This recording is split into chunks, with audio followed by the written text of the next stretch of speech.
到250年间，那有70位义士哈，他把那个旧约从希伯来文翻成希腊文。好，那个时候哈，希腊帝国很强盛，那罗马帝国还很弱小哦。好，那74译本哈，就是把今天的撒母耳记上下跟列王记上下合称为王国志。换句话说，就是74译本把今天的撒母耳记上下哈，在那时候叫做列王记第一册、第二册。好，那把74译本把现在的今天我们读的列王记上下称为列王记第3册、第4册。好，再来。然后看那个撒母耳记的书名哈，叫做撒母耳。好，那就是在那个5世纪的时候哦，有一个教父叫做耶柔米，他在翻译拉丁文圣经啊，用撒母耳作为书名。好，那作者嘞就是撒母耳，那还有或者是那个先知拿单、加德，或者还有其他后人补记。那这本书写的时间哈，在主前931到722年之间，就是王国分裂，那南国犹大独立的时候。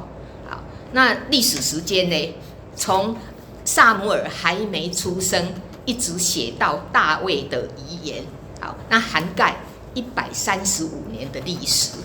好，那撒母耳记的重要性哈，撒母耳记记载以色列的历史的转捩点，从那个士师记啊，过渡到君王时代。好，也就是以色列人由神权统治啊变为王制制度。那这本书的特点哈，第一就是撒母耳的意思是神垂听。那所以本书就充满了那个关乎祷告的事件。那本书主要有3个人物，是谁？撒母耳、扫罗还有大卫。好，那圣经哈，在撒母耳记圣经第一次提到万军是耶和华，那表明神是全能者哈，而且是那个地上居民和天上众军之主。那第一次由妇女提到弥赛亚，那受膏者希伯来文就是弥赛亚。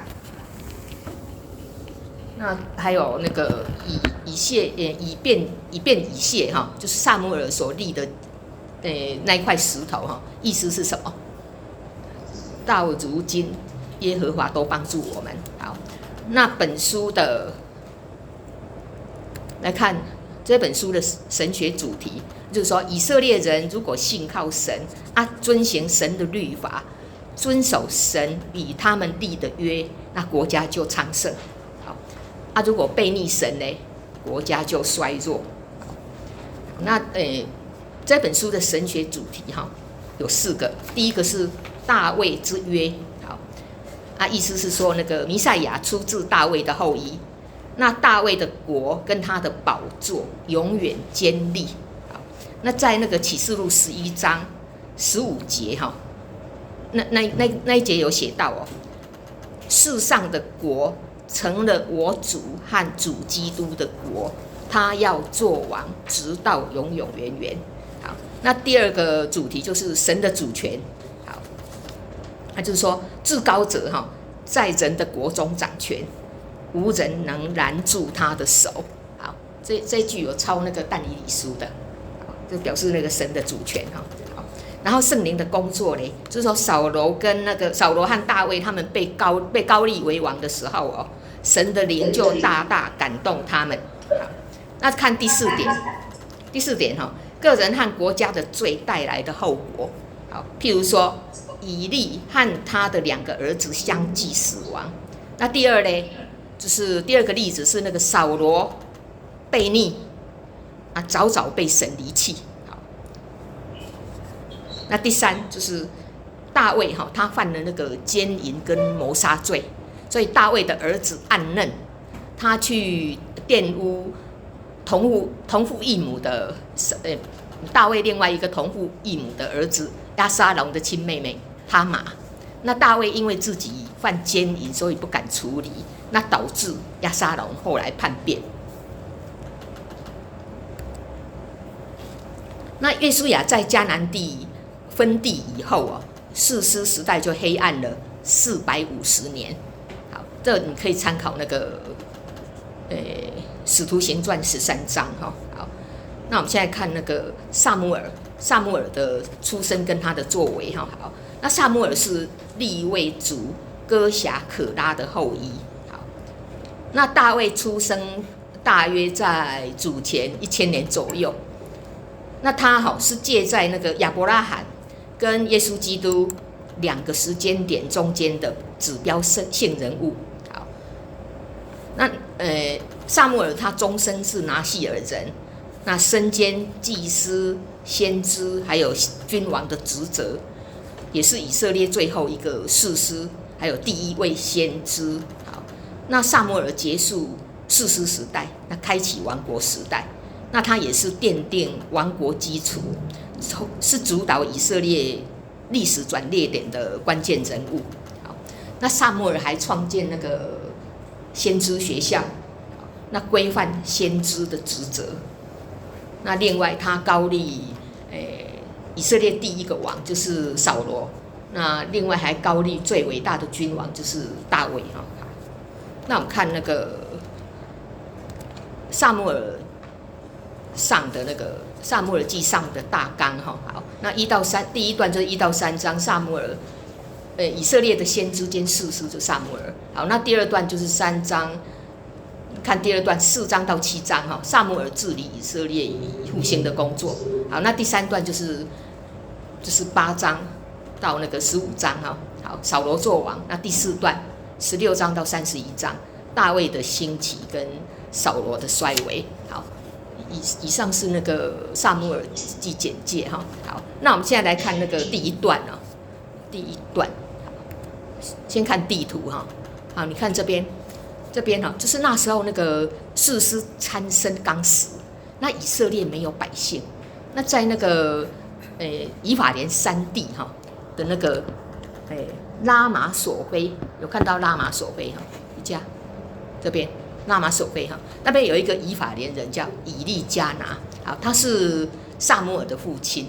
那他每年都要上那个示罗那时候的敬拜中心哈，去向万军的耶和华敬拜献祭。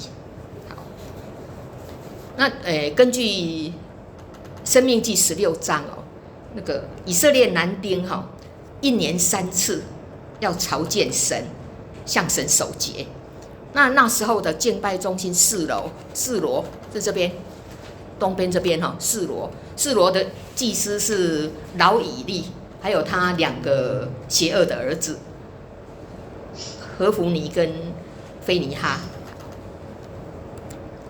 那看撒母耳的家庭，好，那以利加拿有2个妻子，比尼拿跟哈拿。那比尼拿有儿女，那哈拿呢没有儿女。因此常被比尼拿嘲笑，还有羞辱，心里就很愁闷，哭泣不吃饭。好，可是哈拿他没有向别人抱怨或者诉苦哦，只是向神倾心吐意，痛痛哭泣求神赐给他一个儿子，那他必使他的儿子忠心做拿细耳人，归于神。那哈拿的祷告得到那个以利安慰的祝福。好，以利跟他说你可以平平安安的回去，愿以色列的神准许你向他所求的。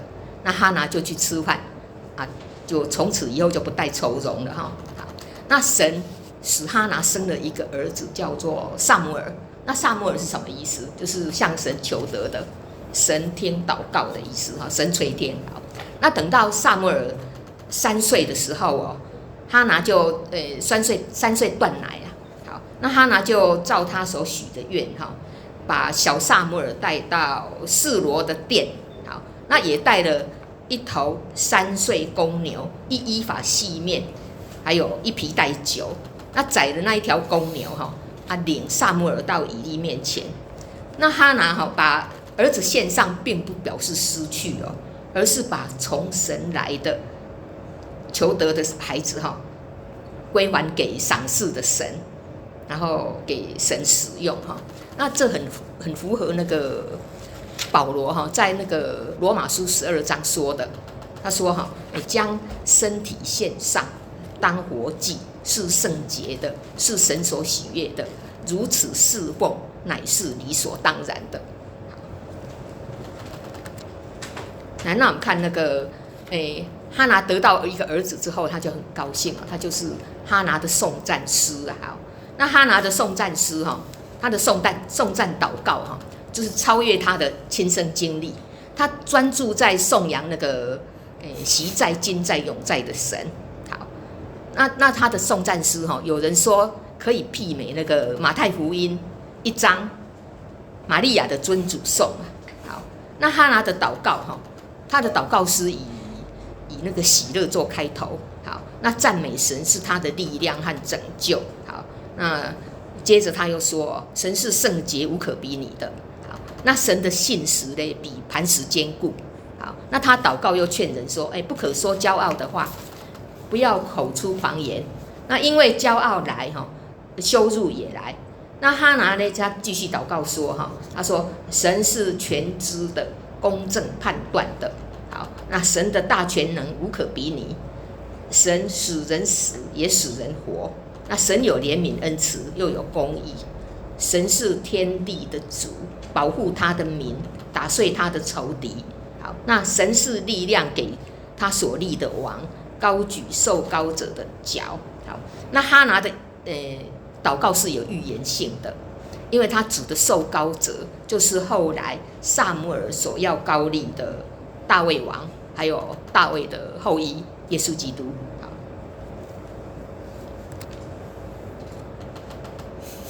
那我们现在看那个以利的2个儿子哈，以利的2个儿子是恶人，他们2个哈空有祭司的头衔，却不敬畏神。好，那他们的恶行哈就如下，好，他们的恶行哦。他们不满足哈，就是说那个律例上明明写着哦，他说祭司哈可得平安祭的胸肉和腿肉，好，可是他却叫他的仆人哦手拿3尺的叉子把叉子插进罐里、鼎里、壶里、锅里，好，那把插上来的肉哈，祭司通通拿去。好，那另外在那个利未记7章31节哦，那边有规定哈，他说，烧祭肉的脂油哈要献给神，但是呢，仆人哈却在还没有烧脂油以前哈，就向献祭的人讨要生肉，好，那让那个如果讨不到嘞，他就去抢，好，那这个犯了那个藐视神祭物的重罪，好，那这2人另外一件罪行就是跟会幕前的事后的那个妇女苟合。那撒母耳和以利的2个儿子是有那个悬殊的落差哈。那撒母耳他因为受那个母亲的影响，所以终生很忠心的侍奉神。那小撒母耳呢，他就穿着哈拿就是他母亲哈给他做的小外袍，然后外面呢就是罩着那个细麻布的以弗得，好，手洁清心的站在圣洁的神面前。那小撒母耳在神的看顾跟保守之下哈，他没有被以利家的邪恶所玷污。那撒母耳渐渐长大了。就是那个耶稣基督成长的预表，好，那这个把那个路加福音哈，把它套上那个撒母耳的名字，就是耶稣基督成长的预表哈，好，他渐渐长大，强健起来，充满智慧，又有神的恩在他身上。那撒母耳的智慧和身量，并神和人喜爱他的心都一起增长。那我们现在来看那个以利对他的2个儿子哈，以利说的话都怎么样？无关痛痒，又轻声细语不像那个儿子在教训不像父亲在教训儿子啊，口气不像哈。那以利嘞，尊重儿子过于尊重神，那知道儿子作孽哦，自招咒诅哦，他却不禁止。那以利家的罪孽哈，圣经说，虽献祭奉礼物，永不能赎去。献祭或献礼物也没用，就对了哈。那我们看哦，那个神第一次向撒母耳显现哈，那撒母耳那时可能只有12岁。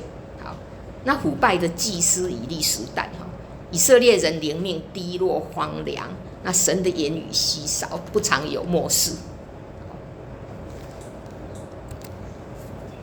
那看撒母耳和以利哈，他是睡在那个会幕外院的小房间里，非常接近圣所。那圣所里没有窗户，所以金灯台的灯常不熄灭。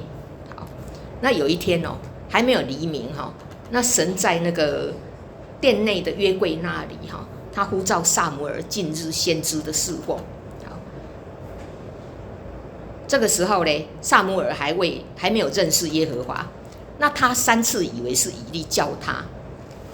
那撒母耳因为他警醒回应以利的呼叫，所以才没有错过神的呼召。好，那3次以后哈，以利明白哦，神呼召撒母耳，以利就指示他如何回应上帝的呼召。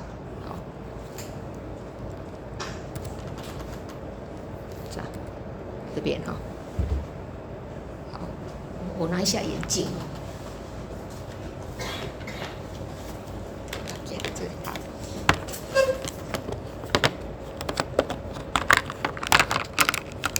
好，那我们看那个，看这边哈，好，那神第一次启示小撒母耳的话哈，是针对那个审判以利2个邪恶的儿子说的。那神的话呢，又严厉又震撼。好，那神先前借神人对以利家的预言审判对于那个神的警告，以利没有立刻带领2个儿子切求告神，也没有回头离开所行的恶道，没有丢弃手中的强暴。好，这我参考那个约拿记3章5到10节所以神烈怒的审判将很快临到。好，那个地方就是那个尼尼微，就是他们也是犯很大的罪，可是因为他们就是切求告神，有悔改，那后来尼尼微又继续存活86年。好，那个神的预言，神的审判预言譬如在这里他这边你可以参考那个表。好，神的审判预言例如在那个2章35节那个地方，好，那神对那个以利说，他说他要兴起一个祭司，那这个祭司就是撒都啊，就是撒都好，那撒都呢，在那个大卫王时代他是做祭司，好，那在所罗门王时代他取代以利后裔的亚比亚他做大祭司。好，那你看撒都是属于那个亚伦、以利亚撒、菲尼哈这个系列的祭司。好，那不知从什么时候起大祭司变成那个另外一个儿子以他玛那一系的。那因为现在上帝要审判以利家族，所以又把那个大祭司的职权又回到亚伦、以利亚撒、菲尼哈、撒都那个正统的祭司体系。好，那后来就真的应验了那个神对以利家的审判，把那个祭司体系又夺回这个利未祭正统的利未祭司体系。好，那个神启示小撒母耳的时候小撒母耳才12岁，他当然不敢把那个这么严厉的话告诉以利啊。可是以利他就坚持了，他说你不可以隐瞒要那个好坏要通通照实讲老实讲好这要帮助那个小撒母耳让他刚强壮胆在那个他日后的那个先知服事上哈，他才能够很忠实又勇敢的去传递神的信息。好，那现在撒母耳长大了哈，那神与撒母耳同在，使他所说的话一句都不落空。好啊，这一句也很重要哦，就是在那个3章19节哈。啊，从但到别是巴，好，以色列人都知道神立撒母耳为先知。啊，神在示罗显现，撒母耳忠心的把神末世的话传遍以色列地。好，那我们在讲那个以色列全地都会说从但到别是巴啊，但怎么抢夺那个北方的土地知道哈？士师记上面在那个哪里有讲？应该是士师记上面哈。好，那3章19节这边哈，我有抄了一节圣经哈，这个牧师哈，他在他的那个 message 圣经上面，哇，他这一句写得很震撼哦。你看他怎么对他写这一句啊，就是说他的诠释啊，我觉得他给对撒母耳有最高的评价。好，他就说 Samuel 就撒母耳 grew up, God was with him, and Samuel's prophetic record was flawless. Flawless 就是毫无瑕疵的，没有缺点的，也就是无懈可击的。他给那撒母耳有最高的评价。好，那我们来看那个原则1哈，就是说，神能解决你的问题，但只交出不再取回。好，那这边有一个小故事，那个故事你一定听过，就是说，有一个阿伯啊，他就担那个很重的担子啊，在路边走，那有一辆车经过，他说，看到了阿伯很辛苦，那好心的司机就停下来，就说，那个叫他上车，就阿伯上车怎么样？担子舍不得放下来，还担着，享受他的劳苦重担。已经上车了，他还舍不得交出哦。所以这里就是说，叫我们要学习那个哈拿，向神祷告之后要一无挂虑的吃饭，然后耐心的等待神的应许。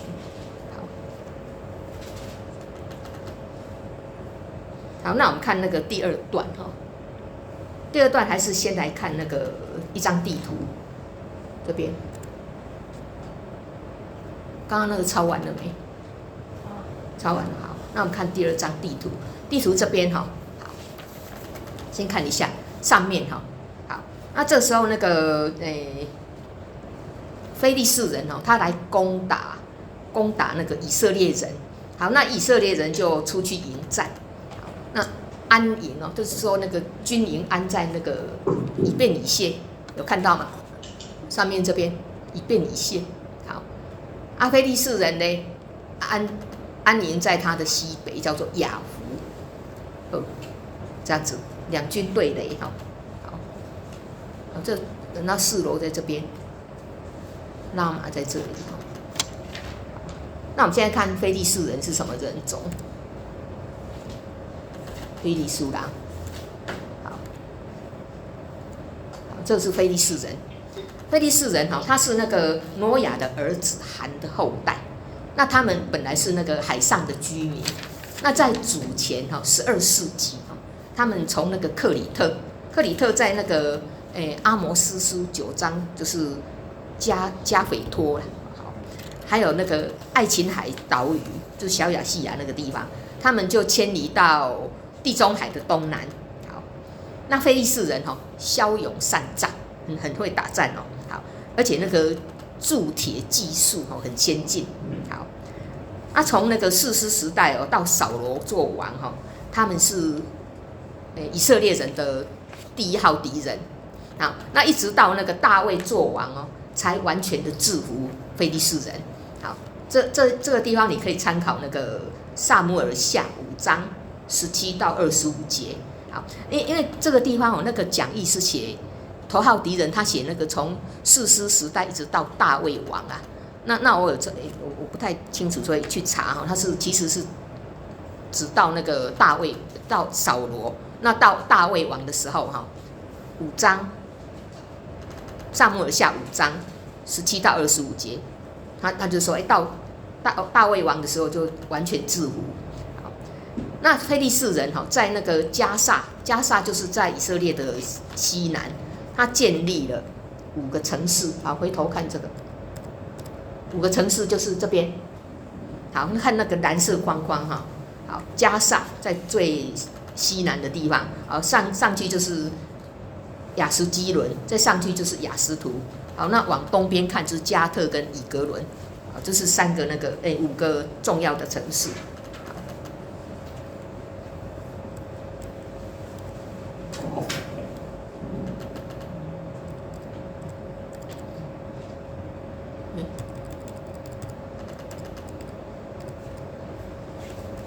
好，那我们看那个下面哈，好，看这里，好看这里。那非利士人因为他们有战车，还有那个铁器，好，那就向以色列人进攻哈。那以色列人战败，那死了4000人。好，那以色列人他们不明白哦，他们战败的原因是什么？因为神不再为他们征战，可是他们不思悔改，也不求问神。只求什么？只求要快速还有肤浅的去解决。神不在他们当中的问题呀。他们说，因为神没有与他们同在，所以他们才会战败哈。那他们怎么做嘞？他们就请回到示罗，就叫那个以利的两个儿子哈，从示罗把约柜运到战场。好，那他们不明白哈。约柜只是神同在的象征啊，并不保证那个神同在。好，那以色列人他们显然把那个约柜当成那个什么，护身符，就是护身符哈。就是说，期待这个平安符哈，能保佑他们把非利士人赶走。好，就让他们能脱离非利士人的手啊。结果呢，带来更大的失败跟羞辱。好，那这次死了3万人，而且呢，约柜被掳走。那2个儿子就是以利2个儿子叫什么？何弗尼跟费尼哈也同一天被杀，就是应验那个上帝审判的话哈。好，那约柜不被掳去表示什么？就是神的荣耀离开以色列。那这时候呢，98岁的以利他听到那个噩耗就跌倒，那折断颈项死了。那以利死了，表示士师时代终结。好，那同样一天菲尼哈怀孕的妻子听到约柜被掳走那丈夫跟公公都死了。好，她就突然就阵痛，那生下一个男婴，把他取名叫什么？记得吗？以迦伯。好，那以迦伯什么意思？就是对荣耀离开以色列哈。好，那取完名字之后，他自己也死了。那示罗城呢就被烧毁。好，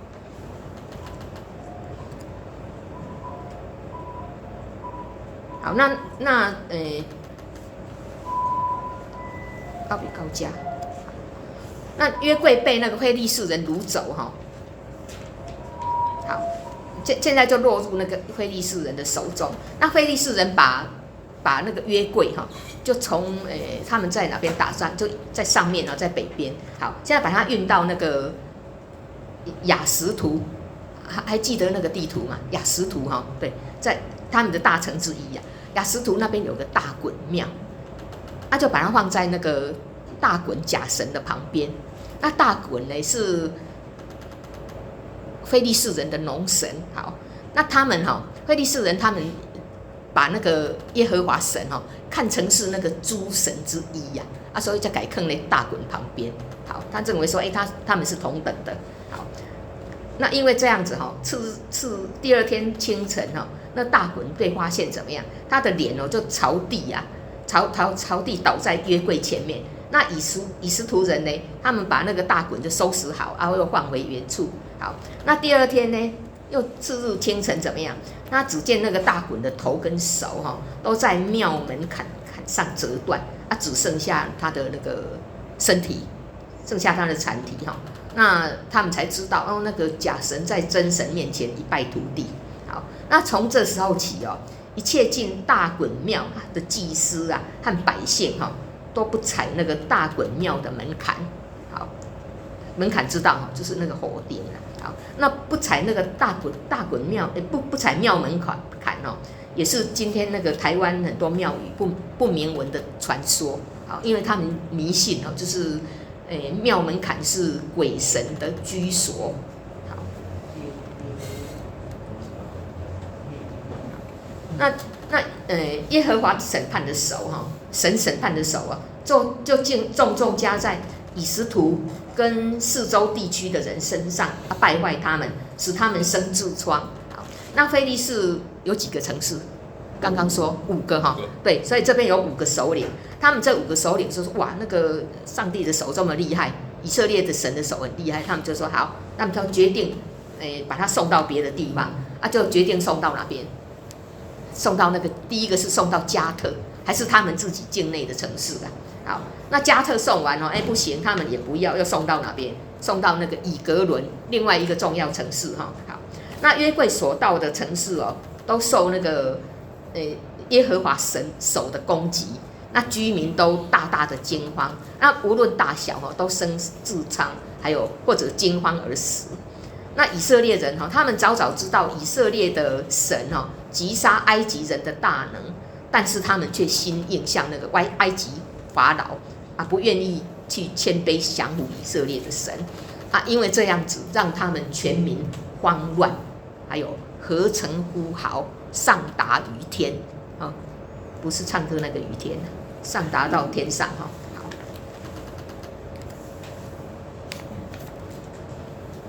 好，看那个城市，你可以看这边的那个，可以看这边地图哈。亚斯基伦，亚斯图送到，对啊，按这个指那个地图。好，亚斯图这里送到加特，再送到以格伦。这些城市都被那个上帝击打，然后他们就是哇大声呼号，不是惊慌而死，就是生痔疮哈。所以上帝的审判也是有限度的，还是对人很好的。好，再来，那现在怎么办呢？那个约柜哈落入那个非利士人的手里面有7个月，7个月哈。7个月7个月以后哈，他们说我这不能放在我们这边，那怎么办呢？他就去询问他们的祭司跟占卜的，他说好，那我们就决定送还给以色列人。可是呢，另外要加上那个赔罪的礼物好，这样才能平息那个以色列神的愤怒，而且还要把荣耀归给真神啊。那因为以色列人那个非利士人就想我们这样做可能那个耶和华神对他们还有他们的神还有他们的土地可能会把手放轻一些好，那他们怎么做嘞？他们就造那个新车，好造一辆新车造新车表示是那个圣洁的意思啦。然后将2只未曾负軛，就是没有拉车经验的有乳的母牛，表示刚刚生完小牛小牛的母牛没有拉车经验，又刚刚生完小牛的乳牛，把它套在那个车上又把约柜连同那个放礼物的匣子放在车上。好，那他们说好，那我们不要，我们就让牛自己走好了。好，那后面呢就跟着5个非利士的首领都跟在后面了。那母牛真的一直走走到哪边？走到那个伯示麦红框框这里，这样，这里伯示麦现在已经到了以色列境内了。这边是非利士人居住的地方了。好，那来到伯示麦这边有一个叫做约书亚田那牛车就停放在一块大石头旁边。那伯示麦的居民这边住的都是利未人，伯示麦居民就把那辆车劈了，又把牛烧了，做那个燔祭。好，那放那个约书亚田放约柜的这一块石头现在还是在那边，至今还在那里对，好，那为什么要让那个牛直走嘞？因为非利士人相信他们说那个不愿意离开小牛的母牛又没有拉车经验居然把那个车拉到以色列境内这样可证明了耶和华神是真的，他们这样认为啦。好，那现在到了伯示麦那波斯麦人他们就犯了一个律法，那是在那个民数记4章20节那边规定的律法。他说人不可挨近，不可窥看。可是他们呢就犯了这个律法，他们去偷窥什么约柜，好，那就被上帝击杀死了多少人？70哈。好，那这时候他们才认识到说我在那个圣洁的神面前没有办法势力，他们就要求那个基列耶林的人来迎接这个约柜。好，基列耶林在这边有看到哈，这个地方是还记得这个城市吗？这里有没有比错？这个好，那基列耶林在它的东北你看这是不是这些畸变？有哈，好，那个之前我们上过课，就是畸变跟基列耶林，还有那个什么比路、基拉菲是4个联盟的城。畸变就是欺骗那个耶稣亚跟他们订约那个。好，那他跟这附近的3个小城，他们有联盟。好，那基列耶林就是其中的一个哈。好，那基列耶林送到那边，约柜就在那边停留了20年。在亚比拿达的家，由他的儿子以利亚撒看守。好，那非利士人的赔罪礼物是什么？金痔疮。对，很好。金老鼠。对，好，这个给郑爷解释为什么要。好，给你解释为什么要5个金痔疮。好像是当时的习俗，就是以鼠还鼠，以痔疮还痔疮。呀，对了，没错啦，就是说他们相信就是说，你得什么病，就是做那个模型，那病就会好。好，那五个做5个，就是因为他们有5个首长，那5个首长代表5个城市的人，他们那些病都会恢复。好 ，OK。好，那我们现在看那个，那约柜在基列耶林停留20年哈。好，那这期间以色列人就求助神，那撒母耳就赶快利用机会教导以色列人要专心回归耶和华，然后叫他们要除掉那个他们中间外邦神朱巴利跟亚斯他路。那迦南人就相信巴利是使土地肥沃的神奇，那亚斯他路呢，他又名叫做亚瑟拉。好，那他专司生育跟战争啊。那以色列人就听从撒母耳他就真的除掉那个外邦神朱巴利跟亚斯他路，那单单侍奉耶和华。那撒母耳在米斯巴就召集以色列人为他们祷告，那以色列人呢就在米斯巴聚集那打水在神前。这是什么意思？就是真心悔改的意思。好另外他们还禁食又认罪接受撒母耳的审判。那以色列非利士人就听见以色列人他们聚集在米斯巴，就要上来攻击他们。那以色列人当然会害怕，他就求那个撒母耳赶快祷告神施行拯救。好，那撒母耳献上一只什么那个吃奶的羊羔做全牲的燔祭。那献祭当中非利士人前来攻击。好，这个我们刚刚有讨论那我们的丽珍老师就说，哇，以色列人很镇定有那个敌人来攻击他们，还继续献祭。那因为有神保护，他们战败原因就是因为神不为他们征战。那现在呢，回归神以后，神就大发雷霆，然后惊乱非利士人，非利士人就败在以色列人面前。好，那当以色列人回转归向神的时候神就反手攻击敌人救他们脱离敌人的辖制。好，那个讲义有问他说，我们的敌人可能是谁？可能是那个空中属灵的黑暗权势，是外面的，或者我们心中的惧怕、沮丧或者绝望好，那这些都是靠神。好，那撒母耳为了纪念神的拯救，他就在米斯巴和善的中间立一块石头，那一块石头叫什么？以便以谢。对什么意思？到如今耶和华都帮助我们。哇，你太厉害了！对，没错好，那这个时候那个在非利士人就完全被制服。好，那撒母耳在有生之年非利士人不敢再犯边境。那同时他们也跟当地的迦南人和好这些都是撒母耳的功劳。那撒母耳是个很尽职的士师刚刚有讨论过就说他是一个真的是无懈可击的。他巡行，他每年都巡行到伯特利、吉甲、米斯巴，它就成一条线。这个也帮我比好不好？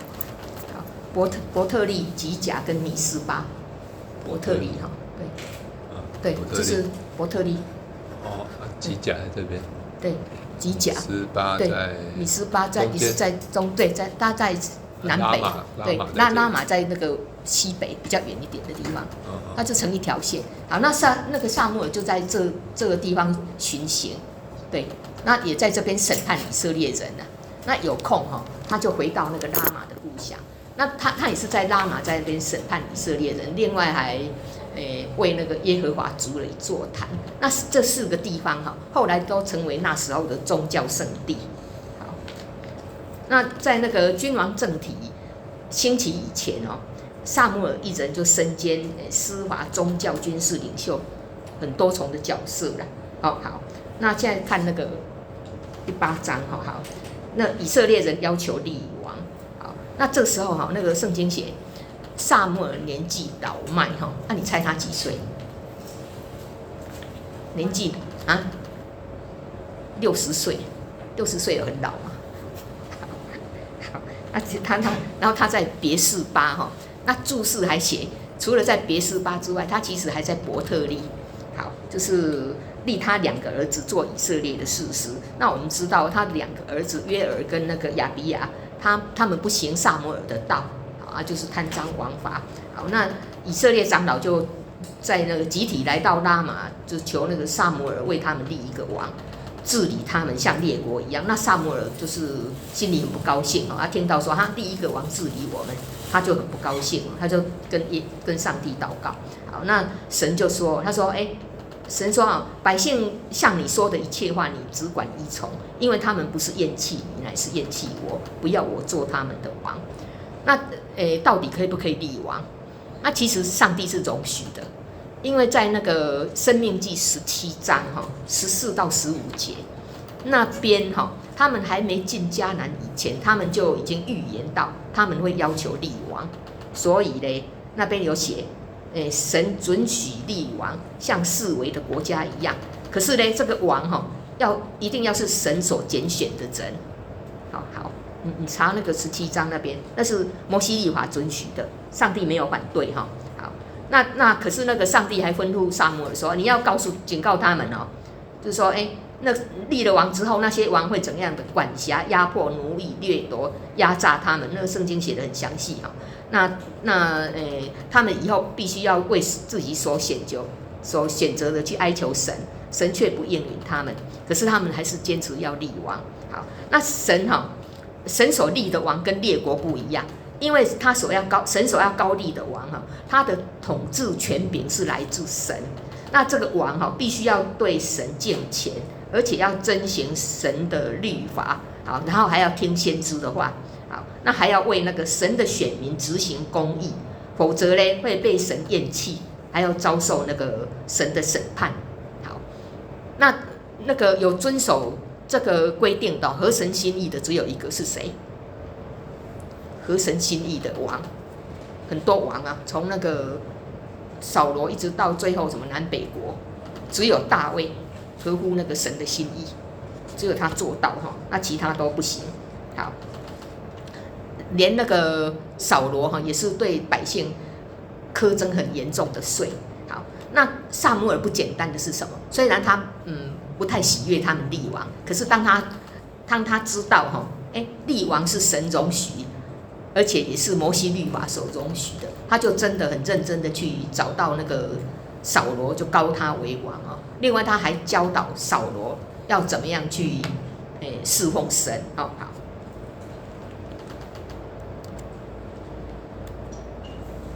这拉玛、伯特利，这刚刚讲的4个城市，吉甲这个再复习一下好了。这是那个撒母耳每年都在这几个地方巡行当士师，伯特利、米斯巴还有吉甲，有看到宽红色的地方。好，吉甲就是在那个第一次他们进那个迦南地的安营的第一个城市。好，那我们看那个原则2若要经历以便以谢的神，需要将生命中的偶像除去。好，那以备礼谢是什么意思？直到如今怎么样？耶和华都帮助我们，对啊，就那个意思哈。好，那我们讲义就问哦，我们心中是否有像非利士人的敌人？好，那个很顽强哈。譬如说批评的舌头，惧怕不愿饶恕人的心，我们就祷告向神认罪，那神就会为我们征战哈。好，那现在就是结语哈，结论就是说，撒母耳是以色列最后一个士师，也是以色列第一位先知。那撒母耳带领以色列人回转归向神，那还教导那个神的律法。那以色列人他经过那个黑暗时期之后哈，现在黑暗过了，好，就是士师时代过去，刚刚有讲就是450年哈。那黑暗时期过了以后就是什么？就是公义的日头出现。好，那这个从那个公义日头出现哈，你可以看那个马拉基书4章3节，公义日头出现有什么好处呢？它的光线哈有医治之能。好，黑暗过去了，日头出现哈。那这时候呢，以色列人哈，哇，那个就享受到那个属灵还有政治上的复兴跟平安，这是第2段开头的时候讲的。好，那撒母耳他有那个敬虔祷告的生命，而且神亲自与他同在哈，让他的服事非常有果效，然后说话做事的也很有果断哈。那蒙神赐福，成为属灵的领袖，也是以色列历史转捩点的重要伟人。好，那他为什么有这么好的生命？就是因为他有一个非常好的敬虔的母亲还有父亲哈。这里讲义就说，我们身为父母哈，是不是也应该学习那个撒母耳的父母，从现在开始做一个敬虔祷告的人，这样子。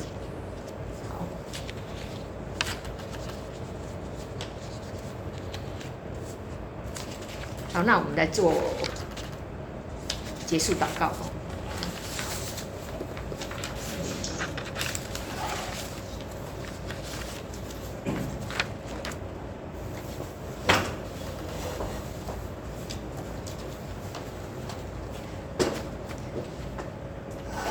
因为上帝感谢阿勒你照你的形象创造阮，却是无去杀阮，阮互做污染、佮对落、佮亏欠上帝荣耀的人，多谢肉身的主，伊所讲所做，拢出自上帝的话。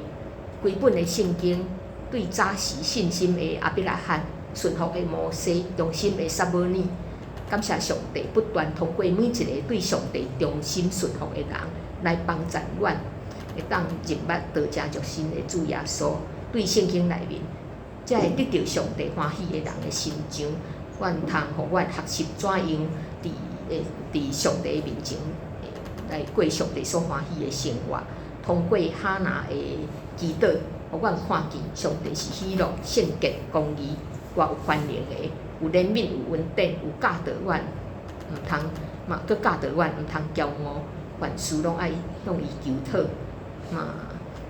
主嘛是为阮征战，阮信可顺服，一切拢一切外在的黑暗势力，阮内心的惊吓、忧闷也是绝望，拢要除去。只要阮信可顺服，上帝要为阮征战，愿阮会当学习哈拿献上家己看做上好的，互主使用。